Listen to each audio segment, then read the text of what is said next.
İndi başlamaq olar. Salamlar hər kəsə. Hər birinizi salamlayıram. Yavaş-yavaş qoşulanların hər birini salamlayıram. Və dəyərli zamanınızı ayırıb bugünkü webinara qoşulduğunuz üçün sizə təşəkkür edirəm. Bugün biz kommersiya mübahisələrinin alternativ həlli üsullarından danışacağıq. Niyə məhz kommersiya hüququ başlığını əlavə elədim? Çünki bu növ mübahisə həlli həmçinin kommersiya olmayan sahələrdə də insanların seçimi olur. Məsəl üçün, ailə məişət kimi, vərəsəlik kimi və s. digər alqı-satqı tərkibi olmayan müqavilə pozuntusu mübahisələri kimi. Başlamadan onu deyim ki, webinarları nəinki hüquqşünaslar, həmçinin hüquqi biliyi və təcrübəsi olmayanlar üçün, yəni onlar üçün hazırladığımdan çətin və qəliz hüquqi terminlərdən, qarışıq nümunələrdən deyil də, rahat anlaşılan və günlük baş verən nümunələrdən istifadə edirəm. Bunu bir növ mövzunu bilməyənlərə sevdirmək üçün edirəm deyə bilərəm. İlk öncə özüm haqqında qısa məlumat vermək istəyərdim. Adım Leyla Şahbazovadır və mən həm bakalavra, həm də magistri hüquq elmləri üzrə İngiltərədə bitirmişəm. Magistrda spesifik olaraq kommersial hüquq sahəsində oxumuşam, xüsusən də əqli mülkiyyət, məhkəmədən kənar mübahisə həlli, beynəlxalq satış müqavilələri və ümumiyyətlə beynəlxalq kommersiya hüququna aid digər önəmli fənlər. Peşəkar təcrübələrim isə özəl sektorda, korporativ hüquq şirkətlərində, həm Birləşmiş Ərəb Əmirliklərində, həm də Azərbaycanda olubdur. Ümumdünya əqli mülk təşkilatına qaydalarına əsasən arbitraj və mediasiya proseduru üzrə beynəlxalq sertifikat və Harvard Business School-dan dayanıqlı biznes modeli üzrə peşəkar sertifikat sahibiyəm. 2019-cu ildən bəri də İlmlərin Beynəlxalq Təhsil Mərkəzində part-time konsultant olaraq çalışıram. Onu da bildirim ki, İlmlərin Təhsil Mərkəzində hər sahədə, fərqli mövzularda həm universitet hazırlığı səviyyəsində, həm də peşəkar səviyyədə kurslar mövcuddur. Maraqlananlar olarsa, İlmlərin Beynəlxalq Təhsil Mərkəzini fərqli sosial media platformlarından izləyə bilərlər. Bildiyimiz kimi, günümüzün hər hansı mövzu haqqında danışırıqsa, mütləq keçmiş haqqında da danışmalıyıq. Eramızdan əvvəl 2000-ci ildən Mesopotamiyalılardan başlayaraq sahillər boyu yaranmış və yaranmalarını mütəmadi səyahət edən tacirlərə borclu olan şəhərlər tacirlərlə dolu olardı. Orta əsrlərdə inkişafa qədəm qoyan beynəlxalq tacirlik konsepsiyası əsrlərlə bir-biri ilə yarışaraq daha çox gəlir əldə etmək istəyən və fərqli regionlarda fəaliyyətləri üzrə tanınmaq istəyən tacirlərlə daha geniş məna qazandı. Fərqli imperiyaların fərqli zamanlarda kəşf etdikləri torpaqlardan tapılan dəyərli mal və tədarik ediləcək əmtəə üçün tələbat artdıqca tacirlər daha çox torpaqlara səyahət etməli və daha geniş bazarlar kəşf etməli olurdular. Beynəlxalq kommersiya konseptinin də təməli belə təkrarlanan alqı-satqı hadisələri ilə möhkəmləndi. Yazılı alqı sənədlərinin geniş yayıldığı dövrlərə gəldikdə isə, hansı ki biz indi onlara müqavilələr deyirik, fərqli ölkələrdən, fərqli dillərdə danışan tacirlər arasında onların arasındakı məsafəni və yarana biləcək mübahisələri aradan qaldırmaq məqsədi ilə öz sahələrinə uyğun qaydalarla tacirlik münasibətlərini davam etdirmək istəyirdilər. O zamanlar əksər alqı-satqı prosesi gəmi limana çatar-çatmaz baş verirdi. Yəni gəminin mənbəsi olan yerin qanunları gəmi çatan torpaqlarda keçici ola bilməzdi. Və alqı-satqı yerində baş verdiyindən nə məhkəməyə, nə kral qarşısına çıxmağa, nə də başqa quruma müraciət edəcək zaman olmazdı. Bu zaman onlar orada üçüncü bir şəxs müdaxilə edər və münaqişə böyümədən alqı-satqıdakı fikir ayrılığını düzəldər və tacirləri necə deyərlər yola salardı. Daha sonralar bu cür məsələləri həll eləmək üçün xırda miqyaslı qurumlar yarandı. Eləcə limanda tacirlər müqaviləni və qarşı tərəfi aparıb münaqişəni həll edəcəkdi. Bunun üçün uzun-uzadı məhkəmə işlərinə daxil olmayacaqlardı. Daha maraqlı bir şey danışmaq istəyərdim.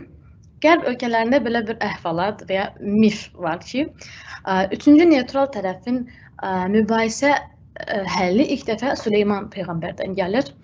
Onlar həmçinin ona Kral Süleyman deyirlər. Əgər eşitmişsinizsə, iki qadın çox həssas mövzuda münaqişəyə girir və ikisi də bir uşağa sahib çıxmaq istəyir. DNA testi kimi əlbəttə elmi təhlil olmayan bir dövrdə Süleyman Peyğəmbər təklif edir ki, indi ki bölüşə bilmirsiniz, gəlin bu uşağı iki yerə bölək. Hər iki tərəfə də bərabərlik olsun. Bu zaman uşağın həqiqi anası uşağı bərk-bərk qucaqlayır və izin vermir ona zərər gəlsin.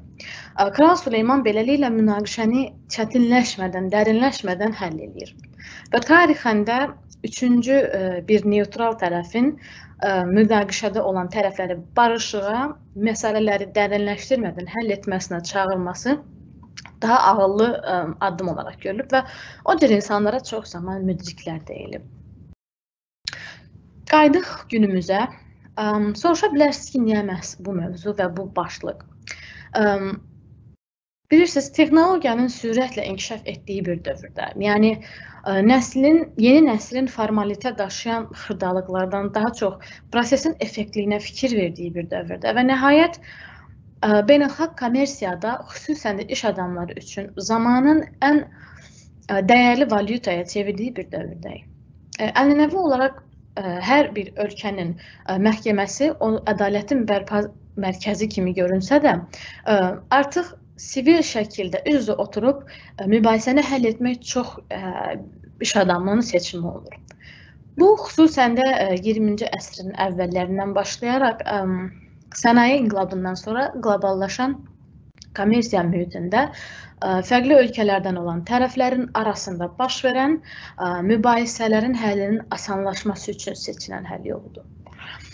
Biz mübahisənin alternativ həlli üsulları dedikdə, İngiliscə adı Alternative Dispute Resolution ya da qısaca ADR gedir.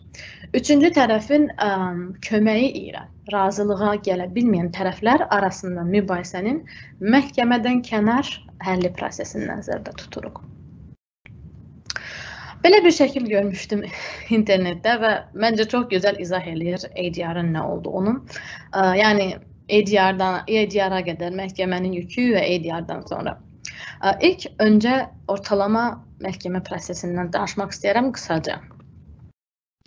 Biz məhkəmə prosesi dedikdə, bəlkə də çoxlarınızın ağlına Suits kimi bu seriallar ya da kinolar gəlir. Bilmirəm, bu seriala baxmısınız ya yox. Burada sırf korporativ hüquqşünasların peşəkar və şəxsi həyatlarından bəhs edir. Biraz dramatikdir, amma maraqlıdır. Məhkəmə prosesi çox zaman uzun çəkən bir prosesdir. Bu webinarda sırf mülki və kommersiya işlərindən danışacağımızdan, kommersiya davalarında şikayətçi tərəf mübahisə çıxdığı zaman ilk öncə təqsirləndirdiyi şəxsə formal şəkildə bildiriş göndərir. Bildirişə uyğun olaraq təqsirləndirdiyi şəxsin cavab verməsinə və yaxud hər hansı tədbirlər lazımdırsa, onların görülməsinə zaman tanınır. Sonra isə əgər buna qarşılıq yoxdursa, bir xəbərdarlıq göndərilir.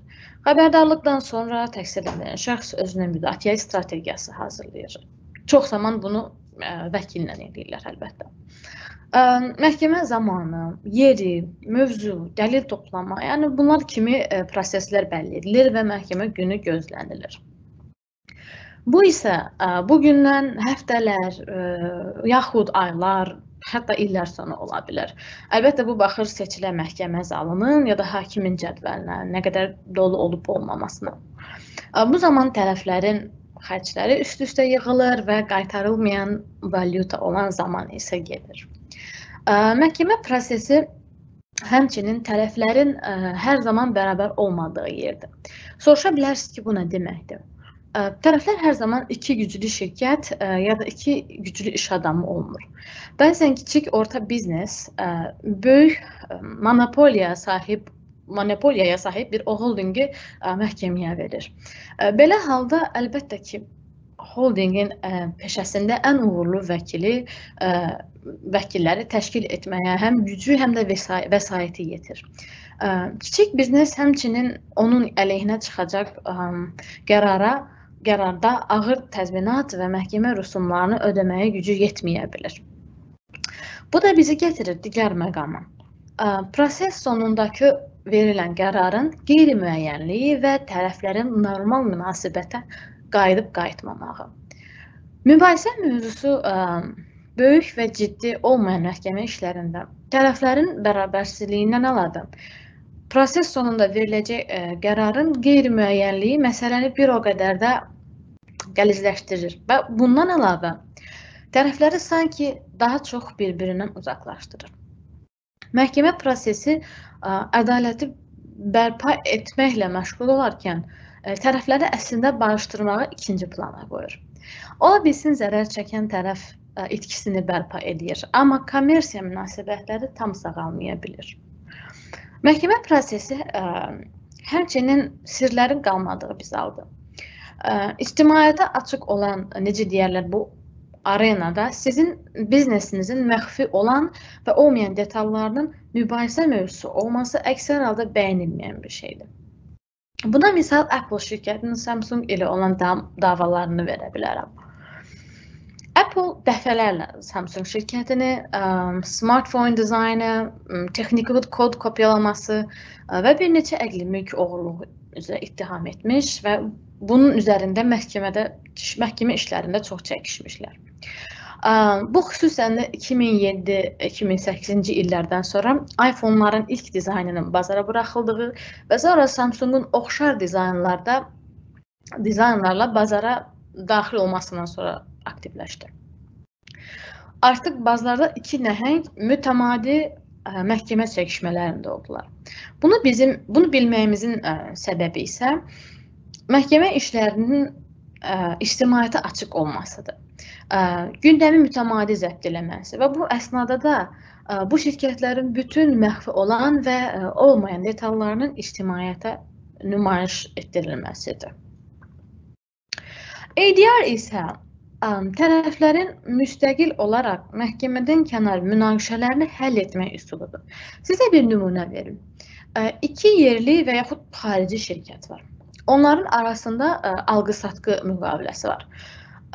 O müqavilə ki, onlara öhdəlikləri qoyur. Yəni 2020-dən 2022-ci ilin yanvarına qədər şirkət A, şirkət B üçün təchizat təmin edəcək və XX gəlir qarşılığında. Müqavilə zamanı bitməmiş şirkət B ona düşən öhdəliyi yerinə yetirmir.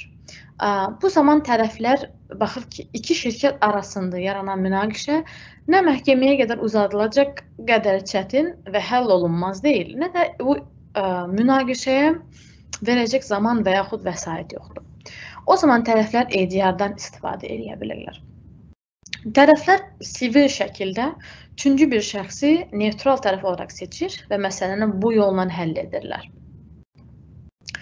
ADR haqqında daha ətraflı danışmadan alternativ münaqişə həllinin üstünlüklərindən danışmaq istərdim. Məhkəmədən kənar mübahisə həllinin üstünlükləri isə ilkin olaraq sahibkarların və şirkətlərin zamanlarını almamasıdır. Proses haqqında detallar üzrə razılaşmadan sonra tərəflər və üçüncü neytral şəxs münaqişə həllinin keçiriləcəyi günü, saatı və hansı aralıqlarla görüşlər keçiriləcəyini aralarında danışıb razılaşa bilirlər. Bu təbii ki, məhkəmə prosesində olmayacaq qədər mübahisə tərəflərinə prosesə geniş miqyaslı müdaxilə izni verir. İkinci olaraq, ADR-a çəkilən xərclər məhkəmə üçün çəkilən xərcləri heç bərabər tutula bilməz. Məsəl üçün, ADR üçün çəkilən xərclərə üçüncü neytral tərəf üçün ödənilən komissiya kimi, proses keçirilməsi üçün seçilmiş neytral məkana ödənilən yer pulu kimi, qəliz məsələ desə, əgər münaqişə mövzusu, yazılı və yaxud şifahi mütəxəssis iştirakına ödənilən pul kimi. Bunun kimi xırda ödənişlər daxildir. Məhkəmə üçün isə vəkillərə, məhkəməyə və dəlil toplanması kimi proseslərə qat-qat çox xərclər çəkilir. Prosesin şəffaflığına gəldikdə isə, burada daha çox prosesin sadəliyinə mən toxunmaq istərdim. Tərəflərin gedişatda olan geniş miqyaslı iştiraki prosesi tərəflər üçün bir o qədər də sadə və formalitelərdən uzaq qılır. Samsung və Apple şirkətlərinin davasını nümunə çəkmişdim biraz öncə. Məhkəmədən kənar proseslərdə şirkətlər ya da sahibkarlar əksər halda prosesin konfidensiallığından yararlanırlar. Çünki bu proseslər qapalı qapılar arxasında ictimaiyyətə açıq olmayan şəkildə keçirilir. Bunu qeyd etmək istərdim ki, konfidensiallıq tam məxfiyyət demək deyil. Mövzusu çox sensitiv və şirkət sirri kimi tərkibli deyilsə, əlavə məxfiyyət üzrə razılaşma olmur. Sadəcə edyarın nəticəsi açıqlanmır və razılıqların detallı ictimaiyyətə bildirilmir. Bunu ən çox Hollywood ulduzlarının ya da məşhurların, müğənnələrin açdıqları davalarda edyar istifadə edərək məsələni həll etdikləri haqqında o cür başlıqlı xəbərlərdə görə bilərsiniz. Və son olaraq bir daha vurğulamaq istərdim ki, bu üsulda həll yolu bir çoxunun seçimi olur. Çünki tərəflərə danışıq prosesində daha geniş müdaxilə izni verir. Yəni, məhkəmə prosesi ilə müqayisədə. İlk öncə arbitrajdan danışmaq istəyərəm. Qeyd edim ki, bizim ölkədə arbitraj dedikdə əksər halda sadəcə arbitraj məhkəməsini düşünür çoxu. Amma bu sadəcə bir tərif səhvidir. Yəni, arbitraj anlayışı ölkədə bir növü yanlış qəbul olunmuşdur. Arbitraj isə mübahisənin tərəflərin razılığı ilə mübahisə üzrə məhkəmə qərarına bərabər tutulan, qərar qəbul edən bir və ya bir neçə arbitra təqdim edildiyi prosedurdur. Bu cümlədəki hər bir söz haqqında biz geniş danışacağıq. Arbitraj edyar növünün ən formalı olaraq dəyərləndirilir, ən formalı olanlardan biri. Çünki arbitraj beynəlxalq çapda Beynəlxalq Millətlər Təşkilatının 1976-da qərarlaşdırılmış UNCITRAL arbitraj qaydaları üzrə tənzimlənir. Bu qaydalar bütün arbitraj proseslərində müşahidə edilir və bildiyiniz kimi qaydalarla çərçivələnmiş prosedurlar öz formallıqlarını qoruyurlar. UNCITRAL Azərbaycanca açıqlaması Birləşmiş Millətlər Təşkilatının Beynəlxalq Ticarət Hüququ Komissiyası olan beynəlxalq miqyasda fəaliyyət göstərən bizneslərə şamil olunan qaydaların harmonizasiyasına və tənzimlənməsinə nəzarət edən qurumdur. Qeyd etmək istəyirəm ki, hər ölkənin arbitrajı tənzimləyən fərqli yerli məhkəmələri və yaxud qurumları var. Məsəl üçün, İngiltərənin London Beynəlxalq Arbitraj Məhkəməsi, qısaca LCIA gedir. Hansı ki, dövlət tərəfindən dəstəklənən arbitrajı tənzimləyən müəssisədir. Dubayda isə bu Dubay Beynəlxalq Arbitraj Mərkəzi olaraq, yəni qısaca DIAC tərəfindən tənzimlənir. Arbitraja beynəlxalq çapda nəzarət edən qurum isə Beynəlxalq Ticarət Palatasının nəzdində olan Beynəlxalq Arbitraj Məhkəməsidir. 1923-cü ildən bəri ticarət və investisiyaları dəstəkləmək üçün beynəlxalq ticarət və işgüzar mübahisələrdə çətinliklərin həllinə kömək edirlər. Bu cür qurumlar tərəflərə arbitraj sahəsində fərqli xidmətlər təklif edir. Həm ekspertlər, həm arbitrlər, mübahisə məsələsinə uyğun resurslar və prosesin keçiriləcəyi və əlbəttə tərəflərə uyğundursa yerlər təklif edir. Bunlarla yanaşı, beynəlxalq arbitraj qaydalarına uyğun qaydalarla prosesləri tənzimləyir. Ümumdünya Əqli Mülk Təşkilatı, qısaca İngilizcə WIPO, WIPO-nun əqli mülk elementi olan bütün beynəlxalq mübahisələr üçün arbitraj mərkəzi mövcuddur. Bu mərkəz sadaladığım bu xidmətlərdən əlavə həm təlimlər, həm beynəlxalq seminarlar keçirir və arbitraj xidmətlərinin bütün dünyada uyğunlaşması üzrə çalışırlar. Arbitraj prosesində arbitrın rolu qanun qarşısında hakimin qərarına bərabərdir. Bunu belə deyə bilərik. Arbitr ona təqdim olunmuş sənədləri incələdikdən sonra, tərəflərin argumentlərini dinlədikdən və dəlilləri ölçüb biçdikdən sonra məhkəmə qərarına bərabər tutulan bir qərar verir. Mediasiya isə daha formalitəsiz və daha rahat iddia üsuludur. Hüquqda mediasiya qərar qəbul etmə səlahiyyətinə malik olmayan neytral üçüncü şəxsin müdaxiləsi ilə tərəflərin ünsiyyətini asanlaşdıran mübahisə həlli növüdür. Mediasiya öz-özlüyündə çox effektiv iddia növüdür. Azərbaycanda hətta vasitəçilik prosesi kimi və yaxud elə mediatorluq kimi də bunu eşidə bilərsiniz. Mediasiya tərəflərə bir-birinin biznes ehtiyaclarını daha yaxşı anlamaq üçün nəzərdə tutulur. Beləliklə, tərəflər öz maraqlarını müdafiə etməklə yanaşı, hər kəsin karlı çıxa biləcəyi həll yolunu seçə bilirlər. Nəticə həmişə tərəflərdən asılı olur. Bu da tez-tez digər formal proseslərdə baş qaldıran potensial riskləri azaldır bir növü. Mediasiya mübahisədə olan tərəflərin birgə müəssisə və yaxud uzun müddətli təchizat müqaviləsi kimi, yəni qorumaq istədikləri davamlı əlaqələri olduqda çox faydalı bir yanaşmadır. Mediasiyada bunu etmək mümkündür. Halbuki məhkəmə prosesində bu cür yardım axtarmaq üçün hər hansı hüquqi əsasın olması ehtimalı azdır. Azərbaycanda mediasiya 2019-cu ildə qəbul olunmuş mediasiya haqqında qanununa əsasən tənzimlənir. 2019-a qədər ölkəmizdə mediasiyanı tətbiq etmək, məhkəmə tərəfindən istəmək və tərəflərə təklif etmək biraz mümkün olmurdu. Əfsuslar olsun ki, ölkəmizdə cəmiyyət olaraq məhkəmə, hakim elementi olmayan davaları etibarlı saya bilmirik hələ də. Beynəlxalq mediasiya qaydaları ilə uyğunlaşdırılmış bu qanunda, bizim qanunda belirləndiyi kimi mediasiya prosesi bir neçə prinsip üzərində keçirilir. Könüllülük, yəni tərəflər könüllü bu prosesə başlamalıdırlar. Mediatorun qərəzsizliyi və müstəqilliyi, biz bu mövzuda ətraflı danışacağıq, çox maraqlı bir mövzudur. Mediasiya prosesinə müdaxilənin yol verilməzliyi, yəni tərəflər və neytral şəxsdən əlavə başqasının mövzuya daxil olmaması, konfidensiallıq, bildirdiyim kimi məxfiyyəti qorumaq və münasibətlərin bərpası, hansı ki, bütün eydiyar növlərinə əslində bu şamil olunur. Beynəlxalq elementi olan müqavilələrə eydiyar üzrə ICC Beynəlxalq Mərkəzinin mediasiya haqqında qaydaları şamil olunur. Tərəflər razılıq verdikdən sonra ICC-yə müraciət edə bilirlər.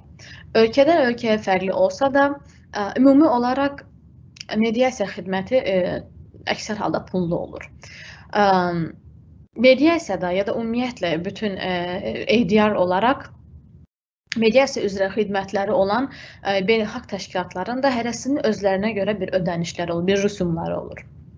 Bəzi təşkilatlar isə ödənişsiz xidmət təklif edirlər. Məsəl üçün, biraz öncə danışdığım WIPO, Ümumdünya Əqli Mülk Təşkilatı, mediasiya xidmətləri, onlarda bu cür mediasiya xidmətləri mövcuddur.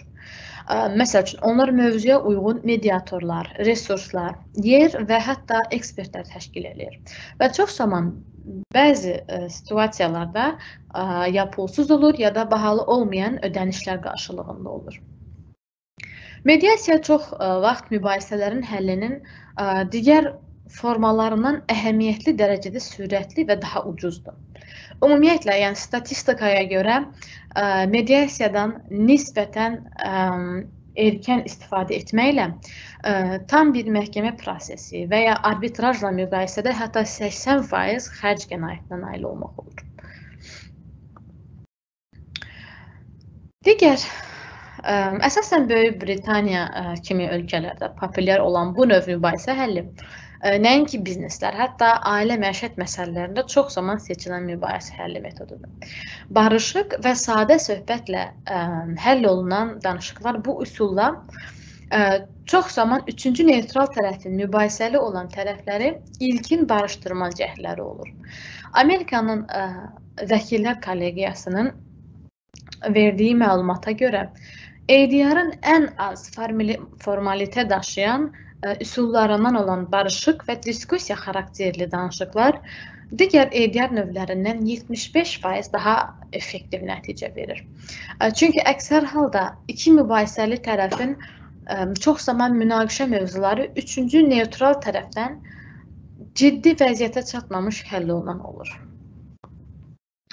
Med-Arb isə mübahisələrin həllinə mediasiya ilə başlayan və bu uğurla nəticələnmirsə, mediatorun arbitr rolunu öz üzərinə götürdüyü və məcburi qərara keçən hibrid bir yanaşmadır. Bunu ən çox İngiltərədə müşahidə eləmişəm mən. Hətta bu yaxınlarda kiraçı ilə ev sahibi arasında olan müqavilə pozuntusu məsələsinə baxırdım və orada məhkəməyə başvurulsa da məhkəmə kliyentə şikayət eləyənə Med-Arb məsləhət görmüşdü. Kiraçı kiranı ödədiyi halda ev sahibi müqavilə bitmədən onu evdən çıxarmaq istəyirdi. Ev sahibi isə kiraçının hər ay pulu gec-gec və yaxud hissə ödədiyini iddia edirdi. Bu zaman kiraçı onların arasında olan mesajları dəlil gətirərək ev sahibinin ödənişləri gec-gec qəbul etməkdə və yaxud hissə almaqda problemi olmadığını bildirdi. Bu çox da qarışıq bir məsələ kimi görünməsə də, əslində kiraçı və ev sahibi bir-birlərini bir neçə ildir tanıyırdılar və müşahidədən bəlli olurdu ki, onlar münasibətlərinin pozulmağını istəmirdilər. Bunun üçün məhkəmə ilkin mediasiyanın olunmasını və tərəflərin sadəcə söhbət ilə barışıb aralarını həll etmələrini və əgər bu da nəticəsiz qalarsa, o zaman arbitraj prosesinin başladılmasını əmr etmişdi. Ən sağda gördüyünüz o adjudication isə arbitraj kimi məhkəmə qərarına bərabər ADR növüdür. Mən əksər halda bu növ mübahisə həllini ya inşaat müqavilələri ya da yəni daşınmaz əmlak kimi bu mövzular ilə bağlı münaqişələrdə müşahidə eləmişəm. Çünki bu mövzular çox vaxt türklər demiş söz konusu böyük pullar və çox insanın iştirakı olanda olur. Adjudication'da həm arbitraj ciddiliyi, həm də ekspert iştirakı olur. Çox vaxt arbitrları xüsusi mövzuda ekspertlər seçirlər ki, heç bir ədalətsiz qərar vermək və yaxud laqeyd yanaşma kimi məqamlar olmasın. Qeyd etdiyimiz kimi, müqavilələrsiz kommersiya gedişatı fikirləşmək çətindir. Hər hansı bir alqı-satqı sazişində tərəflərin öhdəlikləri yazılı müqavilələr əsasında gerçəkləşdirilir. Əksər hallarda müqavilədə mübahisə zamanı hansı addımların atılacağı, bunlar hamısı lazımi müddəalarda verilir. Hansı hallarda tərəflərin ADR-a ya da məhkəməyə müraciət edəcəyi, müqavilənin hansı qanunvericilik altında keçiriləcəyi, keçiciliyi və digər mübahisə zamanı çıxacaq maneələrin həlli haqqında geniş məlumat verilir. Həmkarlarım da mənlə razılaşar ki, təcrübədə əksər halda klient ya da müraciət edən hüquqi və yaxud fiziki şəxs bizə ancaq mübahisə yaranan zaman yaxınlaşır. Gətirir ilk gün imzaladığı müqaviləni ki, bəs mən indi nə eləyim? Başa düşülən haldır ki, iş adamı olaraq, biznes sahibi olaraq müqavilənin ilk səhifələri daha önəmli görünür. Yəni, necə deyərlər, biznes gedişatını qarşı tərəflə olan normal münasibətini nəzərə alaraq digər səhifələrə fikir vermirlər. Və bu da sonradan yaranan problemləri bəzən qabarda bilir. Bunun üçün kommersiya müqavilələrinizdə ADR bəndinin olub-olmamağını hər zaman yoxlayın və qarşılıqlı razılıqlarda qarşı tərəfdən müqavilədə ADR bəndinin əlavə edilməsini istəyin. Çünki əksər halda bu sizin və qarşı tərəfin xeyrinə olur. Kommersiyada hansı mübahisələr EDR-a uyğundur? Yəni, hansı mübahisələr zənnində siz EDR-a müraciət edə bilərsiniz? İlkin olaraq müqavilələrin müddəalarından irəli gələn fikir ayrılıqları, yəni bunun bütün pul tələbləri daxil olmaqla. Məsəl üçün, hər hansı xidmətlər olubdur və gözlənilən ödənişlər edilməyib.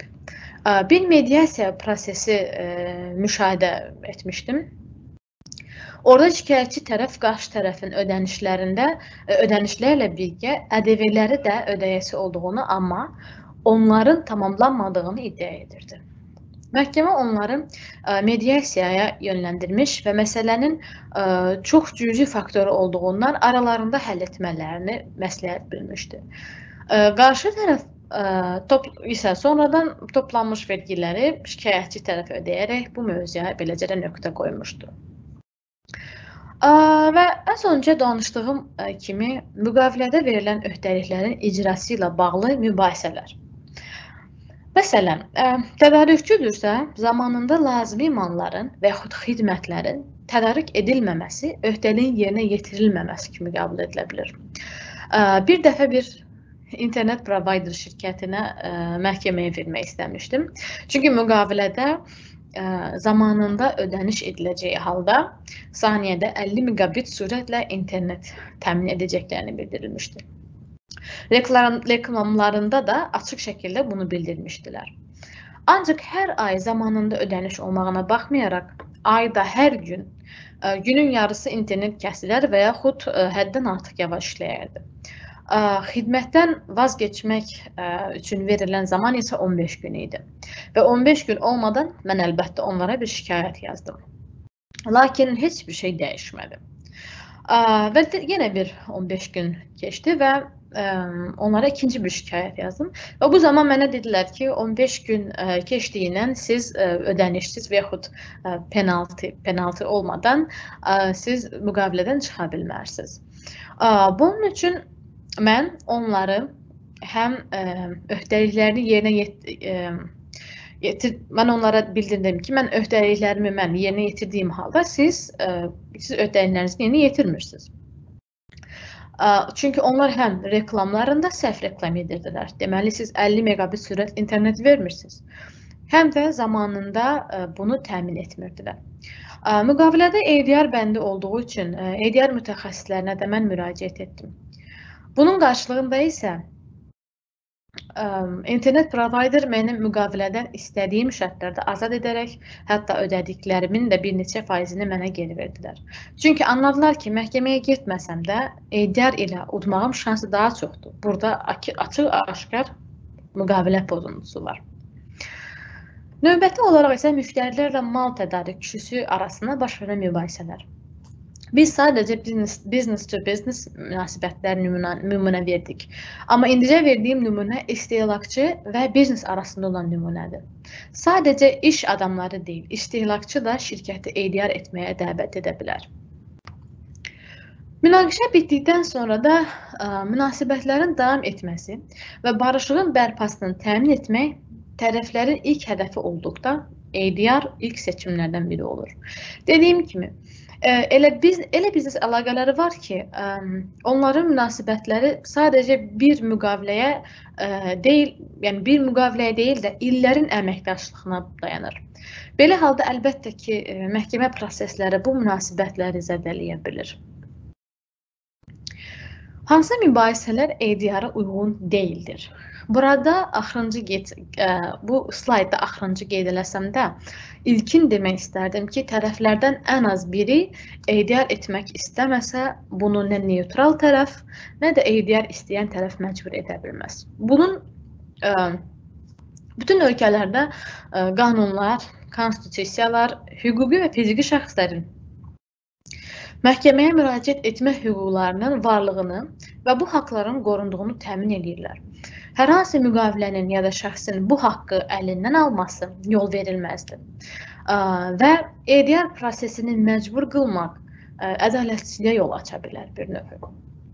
Bu da bizi gətirir cinayət faktorlu şikayətlərə. Əgər münaqişədə cinayət elementi varsa, bu zaman ADR mümkün olmaz. Başlıqda qeyd etdiyimiz kimi, ADR sivil münaqişələrin həll olunduğu prosesdir. Cinayət faktoru olan münaqişələr isə məhkəmə, prokuror və münisiplər heyəti iştirakı vasitəsilə həll edilə bilər. Ən önəmlisi də ADR-da yalnız ortaq qərar alınır. Cinayətdə isə cəza kəsmə, təzminat ödəmə və azadlıqdan məhrum etmək kimi hakim əmrləri mövcuddur. Bunlarsız əlbəttə ədalət bərpası olmaz. Sonda isə tərəflərin arbitraj müqavilələri bağlamaq qabiliyyəti və buna dair məhdudiyyətlər ola bilər. Bu o deməkdir ki, məsəl üçün, siyasət mülahizələrinə görə bəzi ölkələrdə müəyyən qurumlara, məsəl üçün dövlətin özü və yaxud dövlət qurumları arbitraj sazişləri bağlamağa, yəni onlara icazə yoxdur. Və yaxud hər hansı bir arbitraj müqaviləsi bağlamaq üçün xüsusi icazələr almalıdırlar. Müəyyən mübahisələr daxili qanunvericiliklə yalnız daxili məhkəmələrin yurisdiksiyasına buraxılan belə həssas dövlət siyasəti məsələlərini də əhatə edə bilər. Yəni bildirim ki, hər bir mövzu ADR-ə uyğun deyil. ADR növlərindən kommersiya sahəsində ən çox işlədilən üsul arbitraj üsulu olduğundan arbitrajdan daha geniş bəhs etmək məqsədə uyğun olardı. Kommersiya mübahisələrində arbitraj məhkəməsinə müraciət seçimi əksər halda tərəflər arasında imzalanan müqavilənin bəndində olur. Müqavilə əsnasında gələcəkdə yaranan mübahisələr halında tərəflər müvafiq müqaviləyə arbitraj bəndi əlavə edirlər. Qeyd edeyim ki, arbitraj yalnız hər iki tərəfin razılığı olduqda baş verə bilir. Mövcud mübahisə tərəflər arasında təqdim etmə müqaviləsi ilə arbitraj məhkəməsinə verilə bilir. Mediasiyadan fərqli olaraq hər hansı tərəf bir tərəfli qaydada arbitrajdan çıxa da bilməz. Bu webinardan sonra əgər kommersiya sahəsində müqaviləniz varsa, gedib açıb onu yenidən bəndlərinə göz ata bilərsiniz. Bu bəndin olmağı iki tərəf üçün də böyük üstünlükdür. Arbitraj bəndi çox zaman bu sadalayacağım amilləri bəlirləyir. İlkin olaraq müqavilənin əhatə dairəsi. Bu tərəflər və mübahisə mövzusu olur əksər halda. Bu da o deməkdir ki, məsəl üçün, mübahisədə müqaviləyə imza atmamış üçüncü bir şəxs sonradan, daha doğrusu bu arbitraj müqaviləsinə bağlı deyil. Yəni bu müqavilə onlara aid ola bilməz. Və yaxud arbitrajla həll oluna bir mövzudan kənar mübahisə yaranarsa, arbitraj bəndləri ona aid olmaya bilər. Məsəl üçün, sonradan kriminal bir vəziyyət yaranarsa, o arbitraj bəndi ona aid olmaya bilər. Arbitraj məhkəməsinə baş vuracaqlarsa əgər tərəflər, onların seçdiyi arbitraj yeri. Ümumiyyətlə, biz yer dedikdə məhkəmənin arbitraj prosesi üzərində nəzarət və idarəetmə səlahiyyətlərinə malik olduğu yerdir. Bununla belə, fiziki olaraq yer isə şahidlərin, ekspertlərin və ya tərəflərin görüşdüyü, onların dinlənilməsi və yaxud əmlak yoxlanılması kimi arbitraj proseslərinin yekunlaşdığı yerdir. Yəni, məsəl üçün, müqavilədə yer olaraq Azərbaycan verilə bilər, amma fiziki olaraq bu proses ya da görüş Türkiyədə keçirilə bilər. Arbitraj prosedurunda hansı ölkənin qanunları tətbiq ediləcək arbitrlar tərəfindən? Mənim magistrda arbitraj professorum təcrübələrindən danışarkən bir dəfəsində arbitraj prosesində bir ekspert ilə sözünün çəp düşdüyünü və ekspertin etdiyi təklif, yəni həll yolunun müqavilədə göstərilən ölkənin qanunlarına zidd olduğunu deyirdi. Spesifik olaraq belə hallara az rast gəlinir. Yəni, genəldə belə sözlərinin bir-birinə əks düşdüyü çox az olur. Bəzən prosesin gedişatında kontrakta verilmiş və qanunlarının tətbiq olunacağı ölkədə çətinlik yaranır. Bu da xarici arbitral qərarın tanınması, qanunları şamil olan arbitr prosesi üçün seçilən ölkənin qaydalarına zidd ola bilir. Və əlbəttə arbitrların sayı. kontrakta bu mütləq verilir. Əksər halda arbitrlar ən azı 1 və yaxud ən çox 3 nəfər seçilir. Bu mütləq arbitraj bəndində verilir. Arbitrlardan əlavə isə mübahisə mövzusu əgər mürəkkəbdirsə, ekspertlərin rəyi gərəkdir. Yəni və bu gərəklikdə daha bir və yaxud bir neçə nəfərin iştirakı da mümkündür. Bunu mən çox zaman texnoloji sahələrdə texniki biliyin gərəkdiyi arbitraj proseslərində görmüşəm. Hətta Birləşmiş Ərəb Əmirliklərində aviasiya arbitrajı bir dəfə olmuşdu və çalışdığım yer arbitraja göndərmək üçün aviasiya sahəsində mütəxəssis axtarırdı. Onun iştirakı yəni olmadan keçiriləcək arbitraj ədalətli sayılmazdı. Ekspertin hətta axtarılması üçün arbitraj prosesi də ertələnmişdi. Xatırlatmaq istəyirdim ki, beynəlxalq arbitrajdan danışsam da hal-hazırda bu məqamlar əksər halda bütün ADR üçün yazılmış bəndlərdə müşahidə edilir. ADR bəndlərində həmçinin ADR prosesinin gedişatı da ətraflı verilir. Tərəflər harda, nə zaman, necə görüşəcəklər, bunlar da verilir.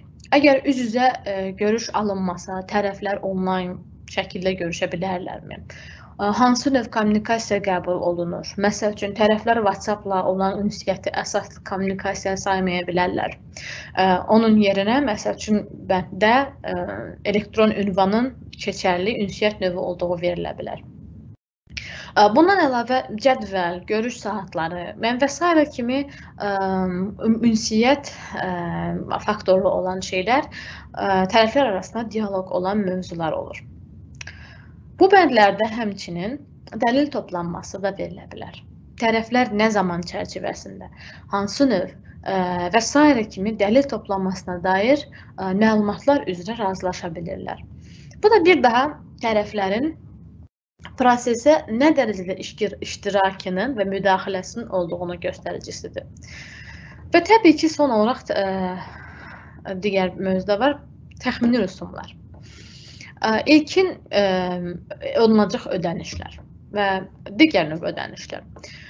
Bu da əksər halda əgər arbitraj prosesinə nəzarət edən LCIA ya da WIPO arbitraj mərkəzi kimi qurumlar artıq seçilibsə, o cür qurumların fixed, yəni sabit rüsumları olur. Və yaxud digər məlumatlar ola bilər bu bəndlərdə. Məsəl üçün, arbitrların qərəzliyi və yaxud mübahisə mövzusunda marağı aşkar edilərsə, tərəflər nə etməli, bunu necə həll etməli, bunun üçün prosesə əlavə zaman tanınmalımı və yaxud o zaman nə qədər olmalı, bunların hamısı bu bəndlərdə verilir. Bildirdiyimiz kimi, ADR prosesləri üçüncü neytral tərəfin iştirakı ilə aparılır. Bu mövzuda hər zaman bizə soruşurlar ki, mən bu üçüncü tərəfi necə seçim, necə əmin olum ki, o düzgün qərar verəcək. O ki, hakim deyil, o ki, sadəcə sıradan biridir, məsəl üçün. Hər bir ölkənin ADR qanunları və spesifik olaraq arbitraj qanunları neytral tərəfin xüsusiyyətlərini də sadalayan bəndləri istifadəçilər üçün təmin edir. İlkin olaraq neytral tərəf qərəzsiz və mövzuya ya da tərəflərə subyektiv baxış bucağı olmayan biridir. Buna çox faktor daxildir. Mövzuya aid keçmişi olan şəxs, neytral tərəf ilə münaqişə tərəflərdən birinin eyni ölkədən olması, düşmən xalqlardan olması, keçmiş küsülülükləri olması və bunun kimi üçüncü tərəfin qərəzliyinə töhfəsi ödən faktorlar. Londonda keçirilmiş bir arbitraj prosesində sonradan aydın olmuşdu ki, arbitraj prosesi başlayan zaman üçüncü tərəf münaqişə tərəflərini tanımırdı. Amma gedişat ərəfəsində üçüncü tərəflə münaqişə tərəflərlə biri mütəmadi golf oynamağa gediblərmiş. Və bunu öyrənən digər tərəf arbitraj qərarını üçüncü şəxsin qərəzsiz ola bilməyəcəyi gərəkçəsi ilə heçə saydıra bilmişdi. Bunun üçün üçüncü neytral tərəfin öhdəliyinə tamamilə heç bir münaqişə tərəfləri ilə prosesdən kənar söhbətlərin və görüşlərin aparılmamasına dair məsuliyyət düşür. natural olaraq əlbəttə. İkinci olaraq, təbii ki, üçüncü neytral tərəf hakim olaraq dəyərləndirildiyindən ədalətli qərar verməyi ən üstün vəzifə olaraq görməlidir. Bunun üçün ona sərgilənən bütün sənədləri, dəlilləri və gedişatda prosesə daxil olan faktorları incə-incə ölçüb-biçib elə qərar çıxarmalıdır. EDR-ın başlıca amalı münasibətləri qorumaq olsa da, buna düzgün qərara gəlməyi qurban verməməlidir üçüncü tərəf. Ən önəmli məqamlardan biri isə üçüncü neytral tərəfin münaqişə mövzusunda və nəticədə heç bir marağının olub olmamasıdır. Buna da bir çox nümunə daxildir. Məsələn, qərar nəticəsində üçüncü neytral tərəf heç bir maddi gəlir, vəzifədə yüksəlmək və ya vəzifə əldə etmək, nə yaxın qohumu üçün, dostu üçün heç bir maddi və yaxud vəzifə sözü almaq, maddi gəlir kimi mənfəətlər güdməməlidir. Qərar nəticəsi yalnız və yalnız münaqişə tərəflərini maraqlandırmalıdır. Sonda isə mən hətta düşünürəm bu mövzunun əslində qəliz olub olmamağından asılıdır. Hansı ki, seçilən üçüncü neytral tərəfin mövzuda ekspert və yaxud təcrübəli və nə də ən azından fundamental biliklərinin olmasıdır. Böyük və çox vəsait üzərində yaranmış münaqişədə ekspertlərin şifahi və yaxud yazılı fikri alınır. Bu da gedişatda üçüncü tərəfin düzgün və məlumatlı qərar verməsinə kömək olur.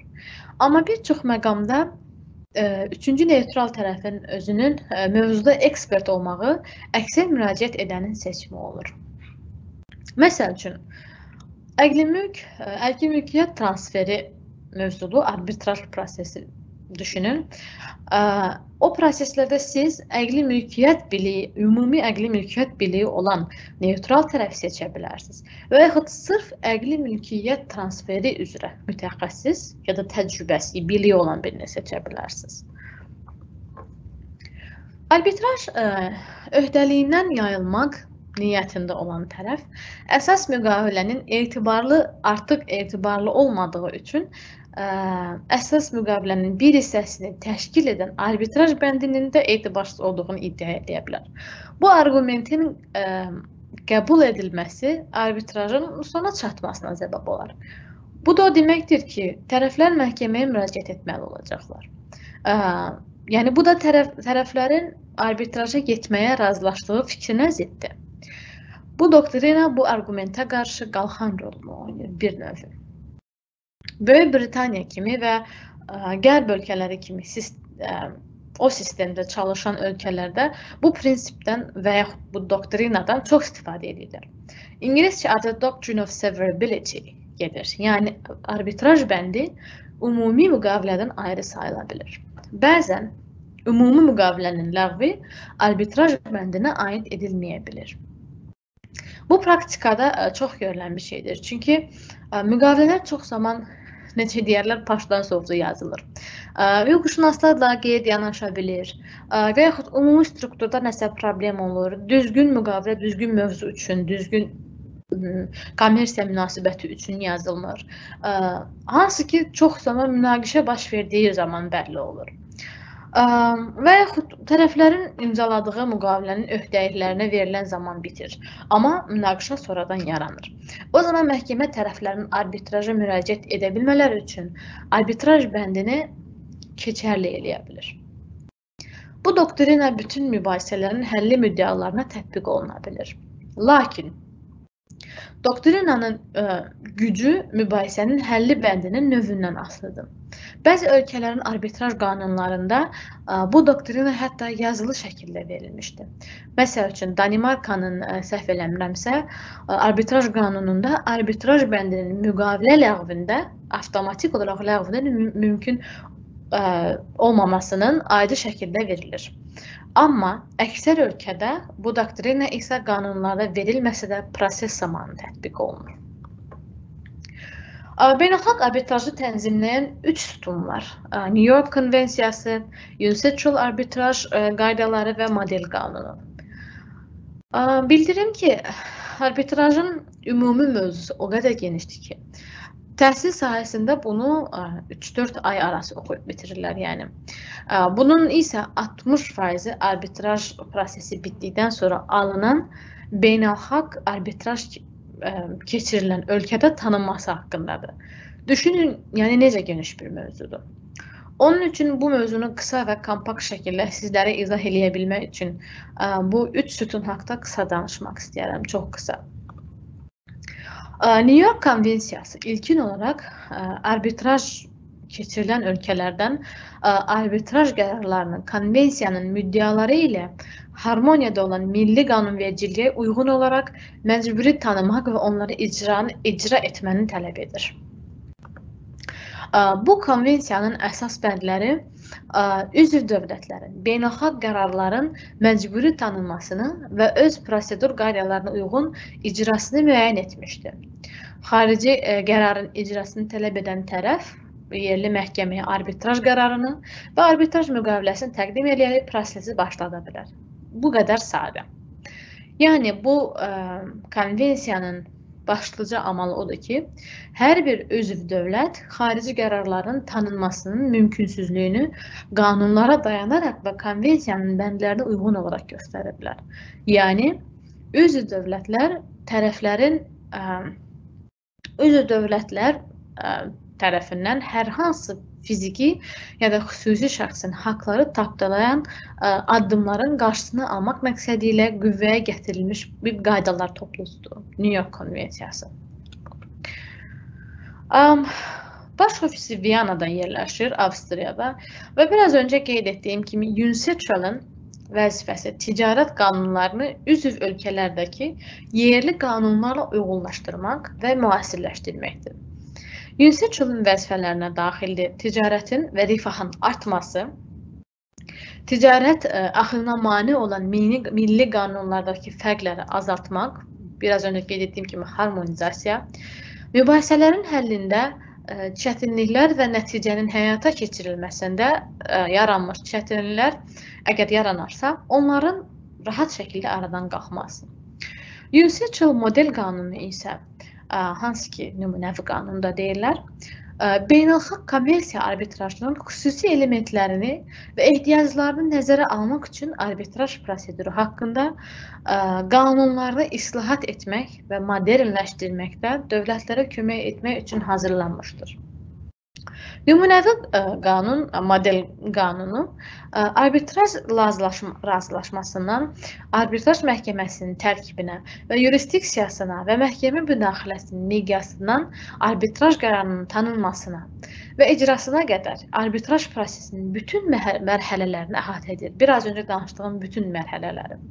Bu qanun toplusu bütün regionların dövlətləri və dünyanın müxtəlif hüququ və yaxud iqtisadi sistemləri tərəfindən qəbul edilmiş beynəlxalq arbitraj təcrübəsinin əsas aspektləri üzrə dünya miqyasında konsensusu əks etdirir. Yəni, əksər ölkələr dünyada UNCITRAL qaydalarla işləyir və biraz öncə danışdığım New York Konvensiyasından fərqli olaraq, New York Konvensiyası sırf arbitraj sonuna verilmiş beynəlxalq qərarların qəbulu haqqındadırsa, UNCITRAL bütün arbitraj mərhələlərinə şamil olur. Britaniyanın Arbitrlar İnstitutunun dərc etdiyi bu maraqlı xəritədə əslində Birləşmiş Ərəb Əmirlikləri şəriə qanunları ilə idarə olunur. Yəni, burada əslində belə verilib ki, Birləşmiş Ərəb Əmirlikləri sırf şəriə qanunları ilə idarə olunur. Mən amma deyərdim ki, beynəlxalq kommersiya işləri əksər halda Dubay Beynəlxalq Maliyyə Mərkəzinin ikili hüquq sistemində həll olunur. Mən Dubayda çalışarkən üzərində işlədiyim məhkəmə işlərinin və məhkəmədən kənar mübahisələrin əksəri bu maliyyə mərkəzinin məhkəmələrinə təhvil verilirdi. Həm president, həm də konstitusiya ilə çalışan bu sistem çox zaman uğurlu nəticələr verirdi. Xüsusən də Birləşmiş Ərəb Əmirlikləri kimi beynəlxalq iş adamları və şirkətlərin mükəmməl harmoniyada çalışdığı bir ölkədə bu cür ikili sistem öz müsbət nəticəsini göstərir həmişə. Hibrid və yaxud dini qanunlarla idarə olunan hüquq sistemlərində arbitraj sadəcə sülhə gətirən danışıqlar kimi gedir. Mən Dubayda çalışdığım üçün mən həmişə bu müqayisəni görmüşəm qərb sistemində və şərq sistemində. Məsəl üçün, Dubayda şəriə qanunları olduğundan, məsəl üçün, İslamda təbii ki, Quran və Məhəmməd Peyğəmbərin hədislərinin mənbə tutularaq şəriə qanunları ilə idarə edildiyini bilirik. Az öncə danışdığım bütün edyar növləri şəriə qanunlarında sırf sülh olaraq gedir. Danışıqlar və proseslər sonunda verilən qərarı isə fatva deyilir. Avropa sivilizasiyasından əvvəl yaranmış şəriə qanunlarında edyarın yeri hər zaman olmuşdu. Hətta məhkəmə sistemindən əvvəl. Və deyilənə görə qərb dünyasına İspaniya müsəlmanları vasitəsilə bu sistem sızmışdır. Birləşmiş Ərəb Əmirliklərində çalışdığım qısa müddət ərzində həm şəriə, həm də president qanunları ilə idarə olunan məhkəmə və edyar işlərini müşahidə edərkən belə bir qənaətə gəldim ki, dini və tayfa qanunları elementləri olan edyarlar daha effektli və münasibət qoruyan nəticə verir. Edyar prosesinin necə aparıldığına dair müxtəlif yanaşmalar olsa da, adətən tərəflər ayrı-ayrı otaqlarda yerləşirlər, yəni o otaqlara gedirlər. Hansı ki, bu da bayaq öncə qeyd etdiyim, üçüncü neytral tərəfə hər bir tərəflə növbə ilə açıq şəkildə danışmağa imkan verir. Bu da ona imkan verir ki, tərəflər tanış olmamışdan qabaq, danışıqlar başlamamışdan əvvəl ünsiyyət boşluğunu doldurmağa şans tanıyırlar bir-birlərinə. Neytral tərəf hər iki tərəfin, münaqişənin hər tərəfinin ya özləri, ya da daha çox vəkilləri vasitəsilə iştirak etmək imkanı əldə etdiyi açılış sessiyası ilə başlayır. Bu açılış sessiyası adətən prosesin son dərəcə vacib hissəsidir və edyar prosesi başlamazdan əvvəl hər bir tərəfə qarşı tərəfin mövqeyini süzgəcdən keçirmədən qiymətləndirmə imkanı verir. Bu, həm də neytral tərəfə ya da tərəflərə günün qalan hissəsi üçün ayrı-ayrı otaqlara buraxılmazdan əvvəl bir-biri ilə görüşmə imkanı verir. Neytral tərəfin ilk addımı, yəni açılışı ilə başlayan proses tərəflərin münaqişələrini özləri həll etmələri ilə davam edir. 2020-də daha doğrusu başlayan və effektini hələ də davam edən COVID-19 pandemiyası hər sahədə həyatlarımızı dəyişdi bildiyiniz kimi. Buna mövzumuz olan mübahisə həlli metodları da daxildir. Pandemiyaya görə müqavilə pozuntuları, force majeure bəndlərinin vacibliliyi, öhdəliklərin tamamlaya bilməyən tərəflər arasında korlanan hüquqi və fiziki şəxslərin vəziyyətləri kimi mövzular aktuallaşdı. Bu da edyar kimi həll yollarını, kommersiya mübahisələrindəki rolunu əvvəldə olduğundan daha vacib elədi. ODR, yəni onlayn münaqişə həlli, dünyada koronavirus pandemiyasından sonra məşhurlaşan və hələ də əksər halda istifadə edilən üsuldur. Mübahisələrin onlayn həlli, e-mail, onlayn söhbət və videokonferans vasitəsilə tamamilə internetdə həyata keçirilə bilmələri və lazım olduqda tərəflər üz-üzə qarşılıqlı əlaqə üçün şəxsən görüşə bilmələri ODR-a daxildir.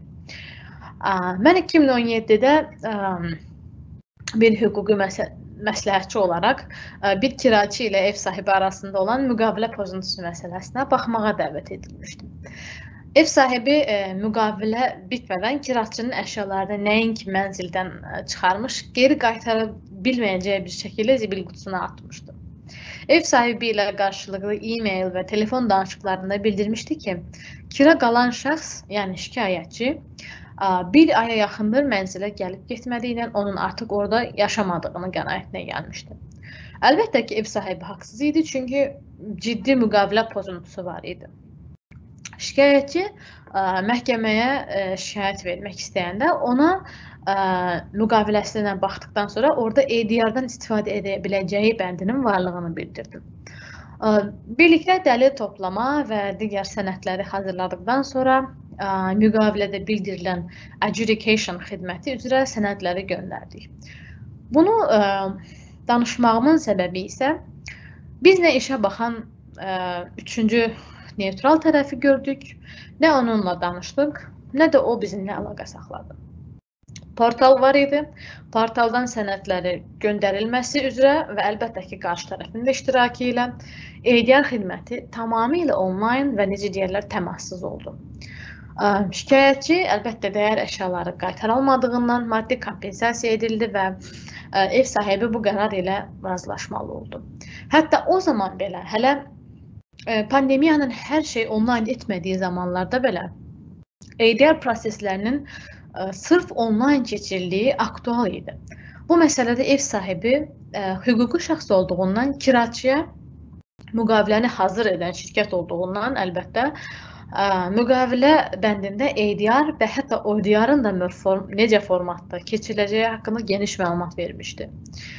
Əksər halda bu cür inşaat və yaxud mənzil sahibi olan holdinglər ən xırda məsələlərin onlara necə zərər verə biləcəyini bildikləri üçün ODR kimi konfidensial və sürətli proseslərin müqavilələrdəki vacibliyini dərk edirlər və bunu hər zaman müqavilələrində əlavə edirlər. Gələcəkdə isə düşünürəm ki, sivil və kommersiya münaqişələrinin əksəriyyəti ADR vasitəsilə həll olunacaq. Qloballaşan dünyamızda hər bir biznesin və iş adamının amalı dayanıqlı əlaqələr və işgüzar münasibətlər qurub saxlamaqdır. ADR-ın isə üstünlükləri saydığım kimi danılmazdır. Hazırda ABŞ-da məhkəmələrdə qaldırılan işlərin 5%-dən az hissəsi tam məhkəmə prosesi ilə nəticələnir. Əlbəttə ki, kommersial və sivil söhbətlərdən gedir. Bu statistikada mühüm amil olan isə ADR-ın uğurlu istifadəsidir. Bu da ki, işlərin təxminən 80%-nin müsbət həlli ilə nəticələnir. Əgər bu statistika indi belədirsə, o zaman görülən yaxın gələcək üçün ADR daha aktual və lazımlı vasitə olacaq. Bildiyimiz kimi, Amerikan Birləşmiş Ştatları ADR mövzusunda da bir çox mövzuda olduğu kimi öndə gedən ölkədir. Hətta Avropa və sonra digər regionlar da çox zaman Amerikanın çəkdiyi izi ilə irəliləyirlər. Gedişatdan və statistikadan müşahidə edərək deyə bilərəm ki, belə seminarlar, öyrədici və məlumatlandırıcı təlimlərin keçirilməsi cəmiyyət üçün, gənclərimiz üçün və bu sahədə olan peşəkarlarımız üçün çox vacibdir. Cəmiyyətin məhkəmə sisteminin yeganə həll yolu olmadığını bilməsi, insanların bu mövzuda təkmilləşməsi, onlar üçün yeni ümid işıqlarının yanmasıdır. Ölkənin iqtisadi rifahı, kiçik və orta sahibkarların rahat və xərc borca düşmədən ADR kimi sistemlərdən istifadə edə bilməli və onlar münaqişələrini rahatlıqla həll edə biləcəklərini bilməlidirlər. Bugünlük söhbətimiz bu qədər idi. Dəyərli, böyük bir mövzunu çalışdım qısa bir saatlıq slaydlara yığmağa. Ümid edirəm sizə faydalı olmuşdur. Dəyərli zamanınızı ayırıb bizi izlədiyiniz üçün təşəkkür edirəm. İzləyənlər ad, soyad və mütləq elektron ünvanlarını mərkəzin bu slaydda göstərdiyim elektron ünvanına göndərərək növbəti 1-2 gün ərzində iştirak sertifikatlarını əldə edə bilərlər. Gələn vebinarlarda görüşmək üzrə. Sağ olun.